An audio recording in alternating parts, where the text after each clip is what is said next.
you wanted the best, you've got the best podcast. The hottest podcast in the world.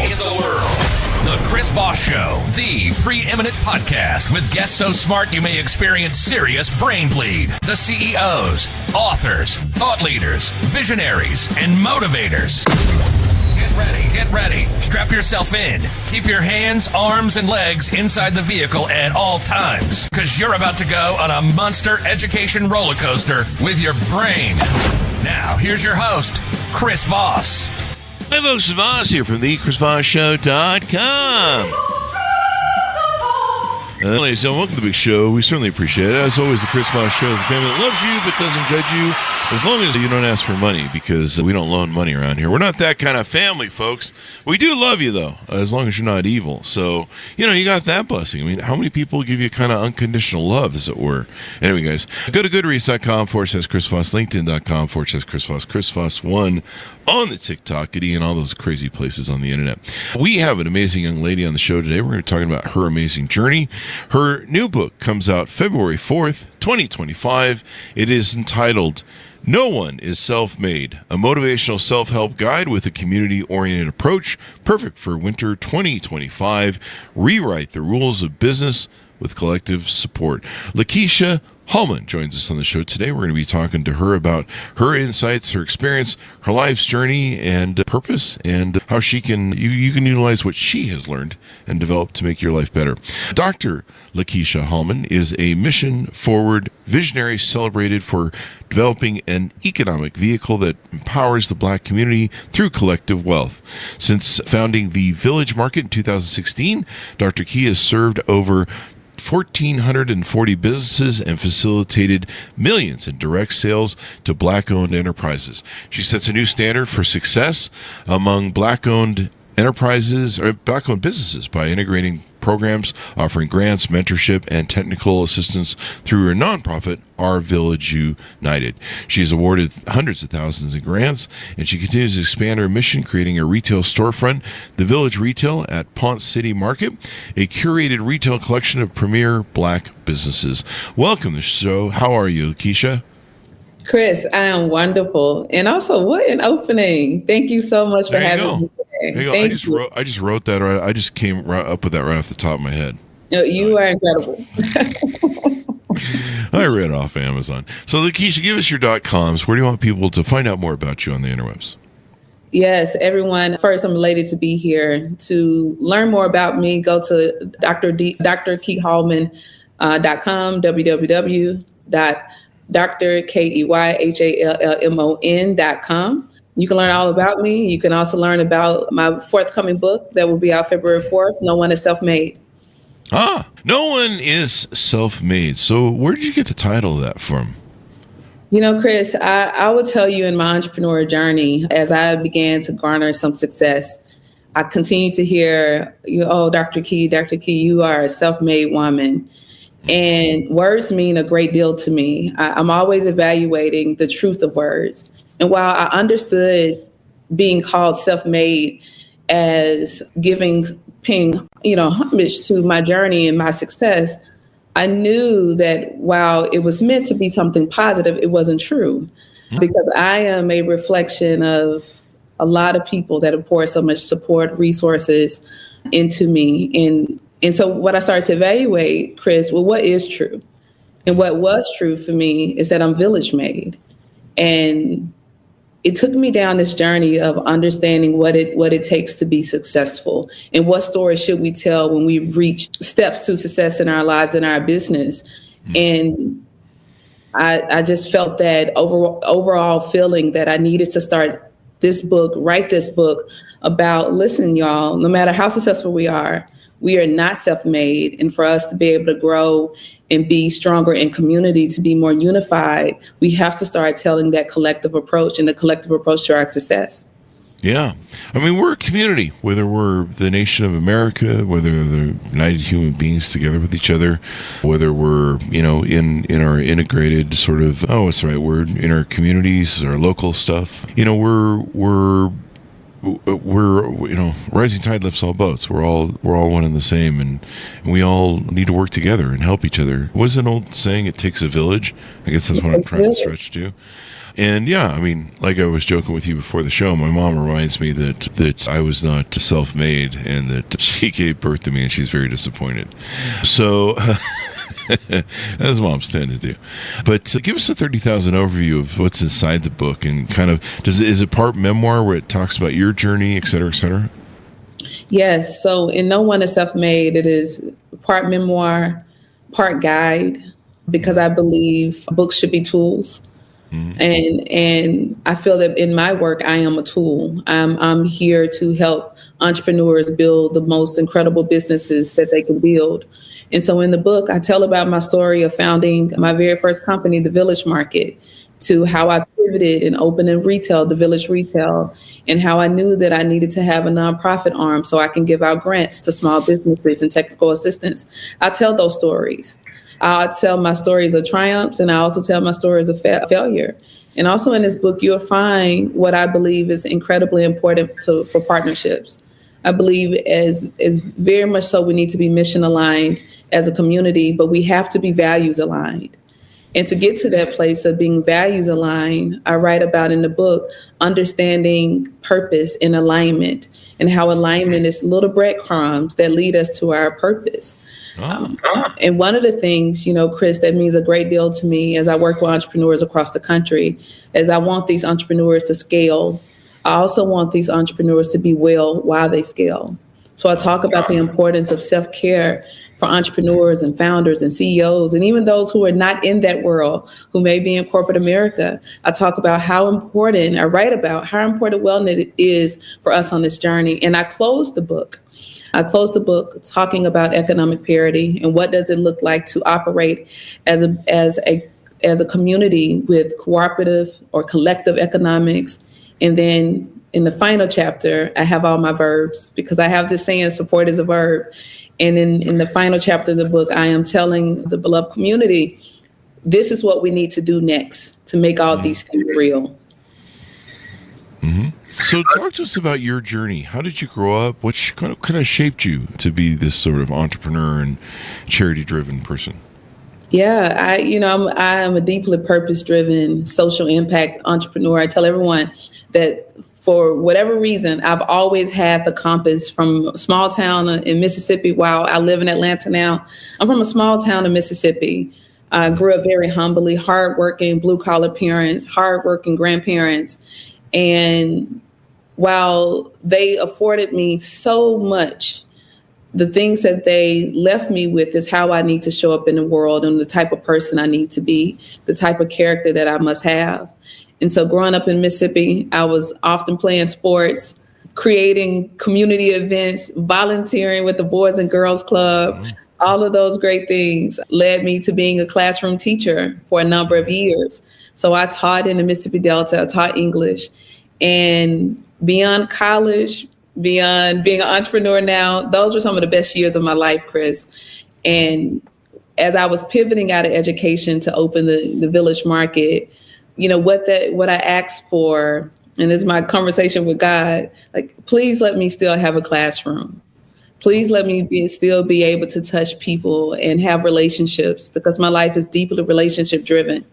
And starting out in Mississippi to transitioning to Atlanta, from classroom to opening my own business, I have truly been a social entrepreneur, driven because I believe that we can have a better lived experience. I think we must do that through a collective. We must do that. We must be unified, and we must do the self-work to be willing to work together.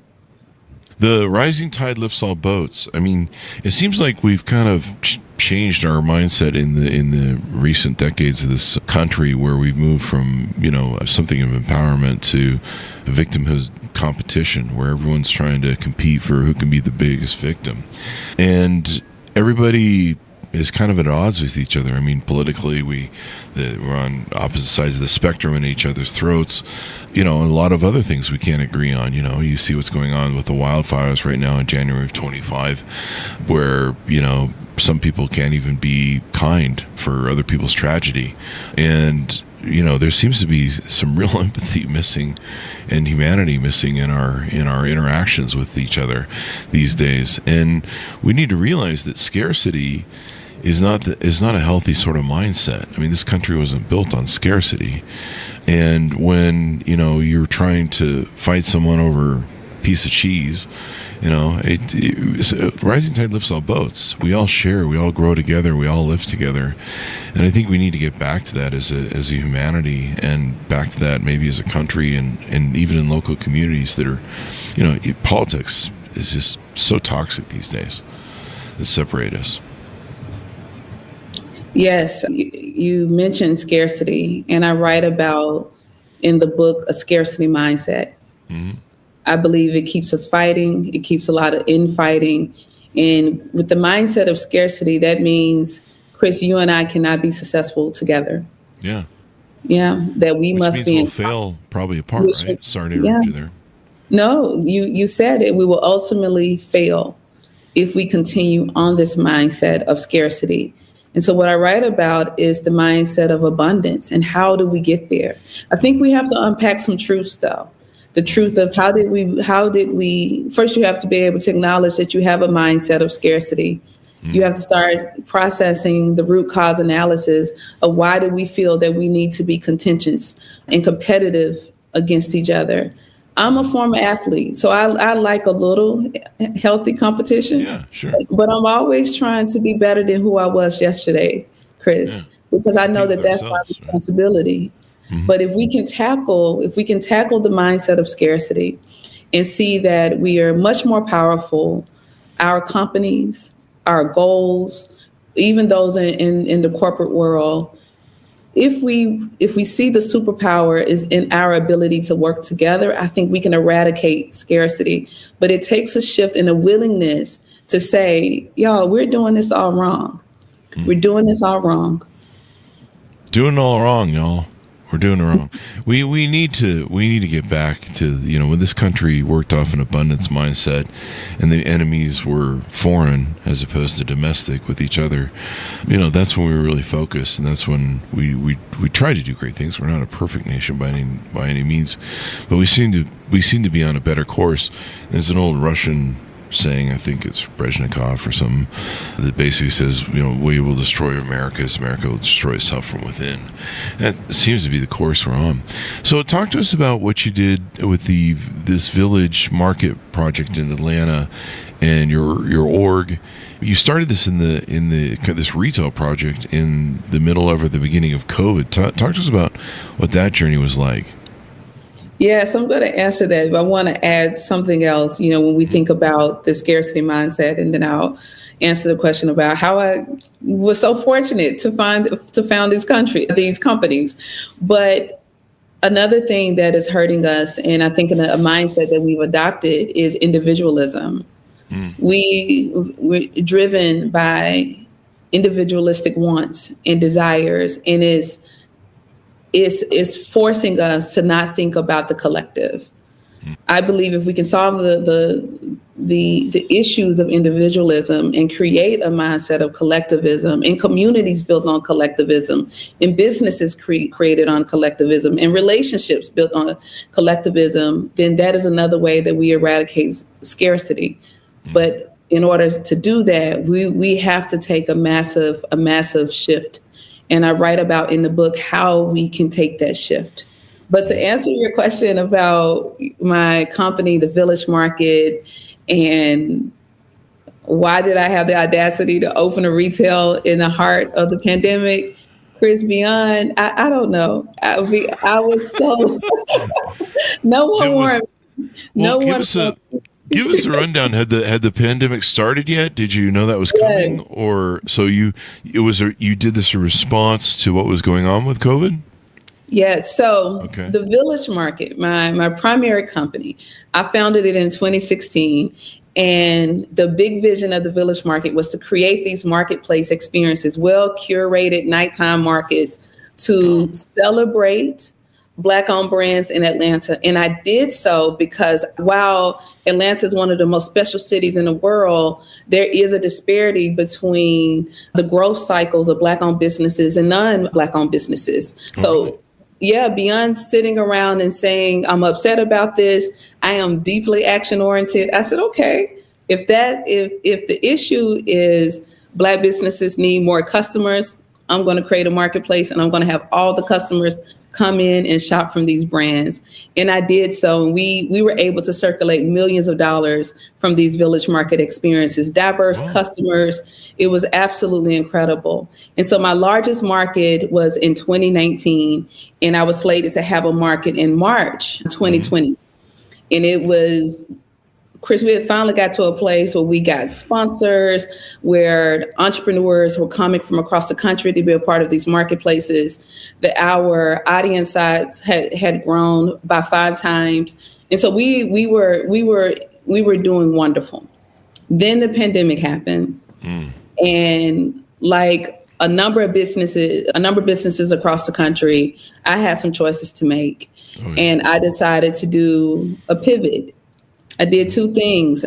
I knew that entrepreneurs, PPP loans were going to come out, and I wanted to make sure that the entrepreneurs that I served were ready, were positioned to get these loans so they can stay open, so they can keep their staff and their employees. And so I decided that I needed to open a nonprofit arm.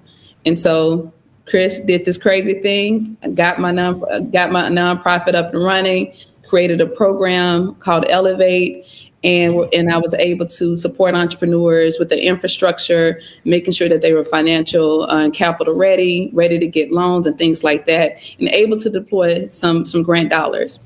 Then this other idea popped in my head. I said, so the world is going to open up one day. I didn't know when, but I knew we were going to open up.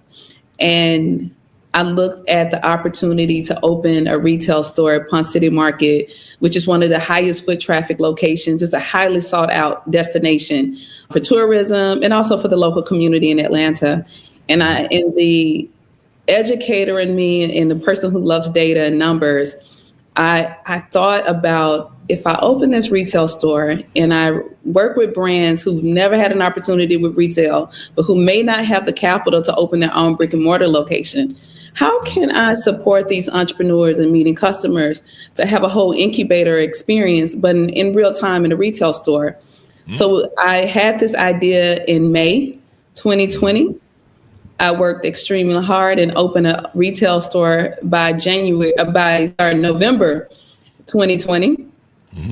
It is one of the hardest things I've ever done. Because I was doing 2 things, the nonprofit arm, the for-profit arm, but it was serving this bigger vision that I had in my mind. And also I'm just deeply, deeply solutions driven. If entrepreneurs are saying, I can't afford to get into Ponce City Market, my book talks about, well, how about we go do it together? And I shared with Ponce City Market my proposal. And I said, listen, you're going to have one curated retail store, but at least 39 different people's dreams, their brands under one roof called The Village Retail. And we just celebrated 4 years in November. The retail store is highly successful. I talked about our nonprofit, Our Village United, and how we started with 1 program. Now we have 5 programs. We're in 25 different states. A lot can happen in 4 years if you are driven by alignment and purpose. But all of that sounds beautiful, and it was hard. But I've managed through the hard stuff because I'm not doing it alone. I have talented people on my team. Yes, I have talented people on my team to help me ensure that we continue to be impactful, successful, and purpose driven. And it came right back to, you need a village. You can't do it on your own. So it helped that you had that opportunity. Now, do we cover what you do at the .org for that section? Is there a way people can help out or contribute to the charity or do something that way? Yes, to support the nonprofit Our Village United, and I'm very fortunate to some of the partners that we have now. We've been able to work with a lot of national philanthropic organizations such as the Rockefeller Foundation, Annie Casey Kellogg Foundation, a number of other corporate partners such as MasterCard and Target and a number of others. So if you are out there and you're in corporate America and you're thinking about, and you have a KPI and a focus on economics, building local communities through small businesses, through technical assistance. OVU, look us up, ourvillageunited.org, because we work with entrepreneurs across the country, as I said. On an annual basis, we work with about 800 entrepreneurs, and last year we deployed a little bit under $500,000 in grants to entrepreneurs. But we were fortunate to do a number of technical assistance hours. We do pro bono services. So if entrepreneurs need accounting support, we get the accountant. If they need small business support, we get the small business attorney to work with these entrepreneurs. And so if you're out there in corporate America, or if you would like to volunteer because you're a master in your field, we're always looking for the right people to join the mission, because Chris, you said it, none of the great work that I do alone. I've been able to attract some really like-minded people who have a belief that our communities can be better, they can be more viable, and they bring all their goodness to the work that I'm doing. And I write about a lot of these incredible people and the way that we are building community through nonprofit, building community through the for-profit arm. We're doing it and it looks and feels different. And I write about it in the book. So, this is a good example you're setting to inspire others to do better, to contribute to their community, to, build consensus, to, really recognize it takes a village to, do all this stuff. So I commend the job you're doing. Thank you very much for doing it. Thank you. I feel, and I know that, I'm talking to a lot of entrepreneurs now. Mm-hmm. What I would like to tell entrepreneurs out there who are listening is that our biggest dreams can happen. Mm-hmm. It doesn't matter how many times we have to pivot. To me, pivot is a complement of what we can do differently. It just gives us time, an opportunity to have a plan B and have a plan C. So if you're an entrepreneur and 2024 was a tough year for you, and you're trying to figure out, what am I going to do in business? I want you to make sure that you have a community around you. You should not be the smartest person in the room. You can be one of the smartest people.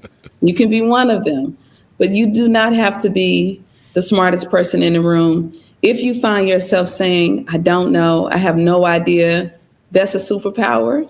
Mm-hmm. I write about in the book, I don't know can be an amazing superpower if you use it well. So make sure that it's okay to be vulnerable, but it's also okay to believe in something bigger than what you have now. Mm-hmm. And everyone, Chris, I know that you talk to a number of entrepreneurs. Everyone doesn't have the big vision to scale nationally or internationally. Some people want to scale hyper local. If you're that entrepreneur, that's okay. Yeah. What my hope and belief for entrepreneurs and those who are listening and those who may be thinking about entrepreneurship, I just want us to live a life of purpose, that we can find joy in what we do. We can find joy in the people that we meet, that we know that we are much, much, much more powerful together. And that even if we have to shift the way that we've done things and do things, shifting is a gift if we use it purposely. Mm-hmm. Well, what an inspiring message, Lakeysha. We really appreciate it. As we go out, give us your final.coms. Tell people where they can learn more about you on the interwebs. Yes. So listen, everyone, this is an incredible book. It's much more of a book to me, but it's a love offering to entrepreneurs. Mm-hmm. I wrote the book that I longed for when I started my entrepreneur journey almost 10 years ago. So go to nooneisselfmade.com to purchase the book. There's no www, so just nooneisselfmade.com to purchase the book. Mm-hmm. If you are an entrepreneur looking to build, this is your book. If you're in corporate America and you're trying to figure out how to be even more impactful and to live a meaningful life, this is also your book. And if you say none of these things are me, but I know somebody that this book may help, buy the book for them. And if you want to keep up with me on social, it's Dr. Key Hallmon, all platforms. I look forward to connecting with you. And Chris, I just want to tell you thank you. Thank you for supporting me in this work. You're part of my village now, so you stuck with me. Thank you. I'm in the village. You're in the village. Thank you, I need all the help I can get. A rising tide lifts all boats is one of my favorite sayings, and so I'm going to have to come out to the shop there next time I'm in Atlanta and check it all out and do all that stuff. So very much a great inspiring message. Thank you very much. We really appreciate it, Lakeysha. Thank you. Thank you. And thanks, Miles, for tuning in. It's one of those days where I'm a little off on the kilter there. It must be the vodka in the water there. No one is self-made. A motivational self-help guide with a community-oriented approach. Perfect for winter 2025. You can order right now, folks. February 4th. It will be out, and you're going to want to take advantage of it. Build your village to flourish in business and life. You know, I do a lot of that with my communities. I build different communities on Facebook and groups and things like that. It's so important to have these communities, and it's amazing how much you can touch and lift people that, you know, you may not have otherwise known that you would have an impact in. So thanks, Miles, for tuning in. Be good to each other. Stay safe. We'll see you next time. And that should have